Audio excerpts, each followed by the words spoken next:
sedang terjadi? Aku memandang bolak-balik antara Duke dan Killian, mencoba memahami situasinya. Aku serahkan eksekusi Edith padamu, Killian.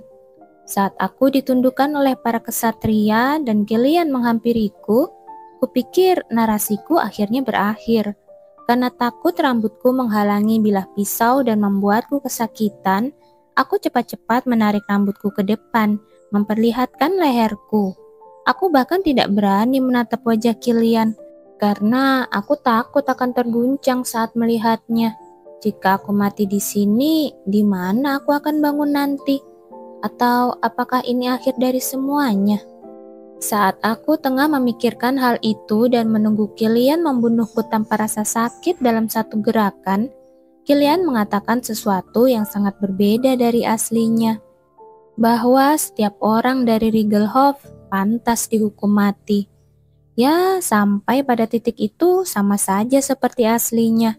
Sekarang kalimat termasuk Edith Rigelhof yang tidak pernah menjadi Ludwig. Seharusnya begitu. Awalnya kupikir aku salah dengar. Lalu aku bertanya-tanya, apakah aku lupa sebagian cerita aslinya? Tetapi kemudian Kon Rigelhof dan Shane menjadi marah besar dan menuntut untuk membunuhku juga. Itu juga tidak ada di versi aslinya. Tentu saja tidak, karena di cerita aslinya kepala Edith jatuh sebelum adegan ini terjadi. Apa? Apa yang terjadi? Aku begitu tercengang hingga tak kuasa menahan diri untuk menatap Killian. Dan tatapan matanya entah bagaimana berapi-api. Apakah ini orang yang sama yang mengatakan dia tidak akan membunuhku? Aku penasaran, apakah The Ludwig akan mencoba menyelamatkanku? Dan benar saja, dia berkata akan menghormati keputusan Killian.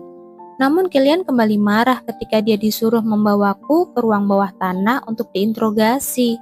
Ngomong-ngomong, akhir cerita Edith telah berubah, bukan? Aku agak bingung karena kupikir aku akan mati. Akan tetapi, terlepas dari kebingunganku, para kesatria yang diperintahkan Duke mencengkeramku dari kedua sisi dan menarikku agar berdiri.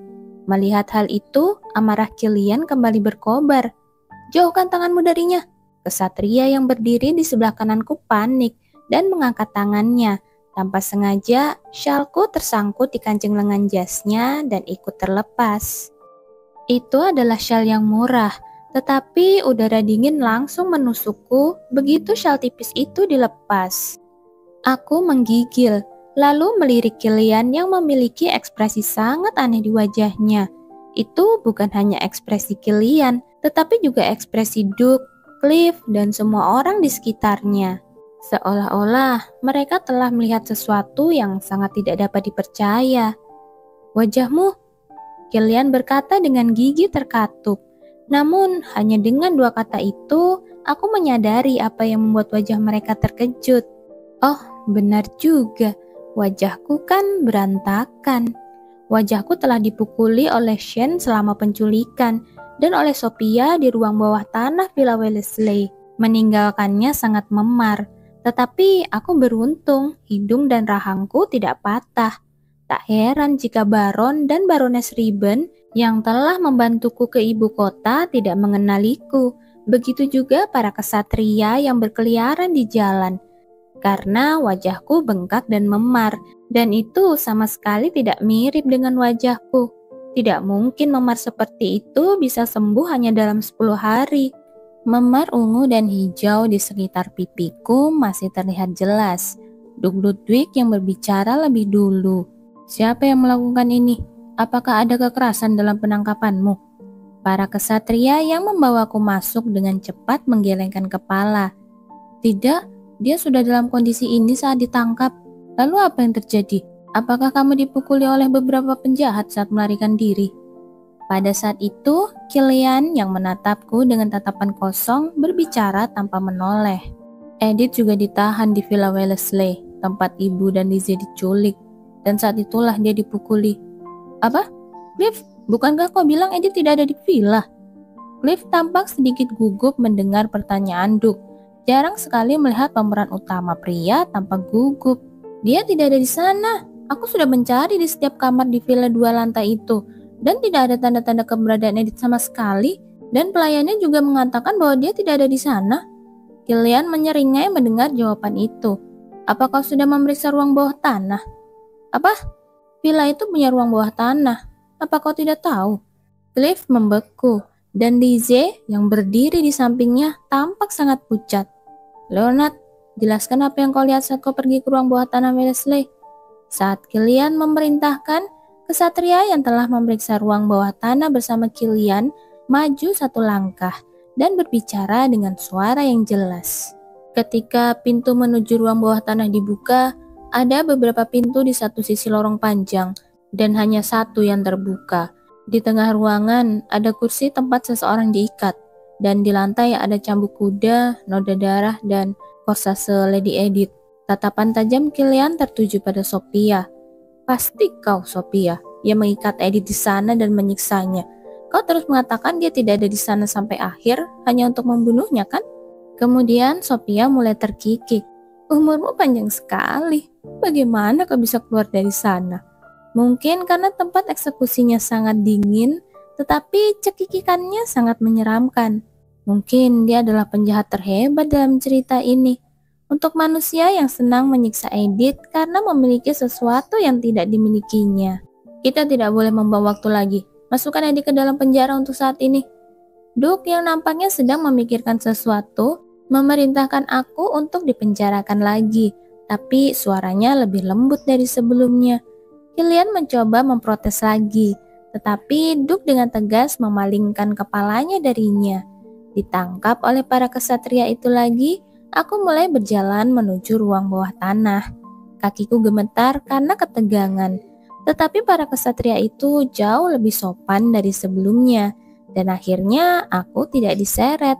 Para kesatria yang telah membawaku ke ruang bawah tanah itu bergegas pergi lagi, dan aku berdiri di sana agak linglung dalam kesunyian, mendengarkan bunyi derak obor. Apa yang terjadi padaku sekarang? Dalam cerita aslinya, narasi setelah episode ini sebagian besar berpusat di sekitar Lizzie dan Cliff. Aku menyadari bahwa meskipun aku mengetahui hal itu tidak akan membantuku saat ini. Di sini dingin sekali. Sebelumnya, aku tidak pernah benar-benar merasakan dingin karena kupikir aku akan mati. Tetapi sekarang, aku penasaran bagaimana aku tidak merasakannya sebelumnya. Rasa sakit dan nyeri yang telah kulupakan kini kembali lagi. Aku menggigil sambil menarik mantelku erat-erat. Lalu aku mendengar teriakan di kejauhan. Eksekusi telah dimulai. Aku tidak bergeming mendengar suara orang-orang yang dipenggal, karena aku tahu bahwa mereka akan mati pada saat itu. Jujur saja, aku hanya merasa mereka sedang dihukum oleh surga. Oh, aku mengantuk. Aku tidak bermaksud melakukannya sambil mendengarkan orang-orang meninggal. Tetapi akibat tidak tidur selama berhari-hari, akhirnya terasa. Aku sangat lelah, sangat mengantuk. Jika aku tertidur di tempat seperti ini, aku akan mati. Tapi dengan pikiran itu, aku pun tetap tertidur. Tapi kemudian aku terbangun dalam kegelapan yang anehnya familiar, seperti mengambang di air hangat dan melihat alam semesta. Hah? Bukankah ini? Begitu aku memikirkan itu, aku mendengar suara yang lama tak ku dengar. Kondisi pengecualian ketiga telah terpenuhi. Pengecualian telah diberikan dan kendali penulis telah dikurangi. Kondisi pengecualian ketiga akan dihapus. Itu adalah pemberitahuan yang sudah lama ingin ku dengar. Tetapi kali ini pikiranku dibanjiri tanda tanya. Apa itu? Apa pengecualiannya kali ini? Aku begitu terharu, sehingga aku bahkan tidak repot-repot bertanya dengan sopan seperti sebelumnya. Namun, seolah-olah kesopanan tidak penting, suara seperti penyiar itu menjawab. Kondisi pengecualian ketiga, jangan melawan takdir kematianmu. Hah? Aku tercengang, lalu aku bertanya lagi. Apa yang baru saja Anda katakan? Kondisi pengecualian ketiga, Jangan melawan. Tidak, aku tidak memintamu untuk mengatakannya 2 kali. Tapi apa maksudnya itu? Artinya menyerahkan keinginan untuk hidup saat sudah diambang kematian. Oh, maksudmu seperti yang kulakukan tadi. Saat kulihat Kilian datang untuk membunuhku, aku menawarkan leherku padanya dan berharap itu akan dilakukan dengan cepat. Itu benar. Saat suara seperti AI itu mengkonfirmasi jawabanku, aku merasa makin buruk. Aku tercengang. Lama kemudian, barulah aku merasakan luapan amarah. Penulis sialan itu. Kau bajingan, apa kau mau mempermainkan hidup orang? Setiap kata umpatan yang ku ketahui langsung terlintas di pikiranku, menggambarkan kemarahanku. Lelaki itu, binatang itu, atau apalah penulisnya pastilah seorang psikopat gila. Ini sama sekali bukan permainan yang adil atau menyenangkan. Kondisi pengecualian ketiga sama saja dengan menyuruhku mati. Jangan melawan takdir kematianmu. Berarti menyuruhku untuk menetapkan pikiranku untuk mati.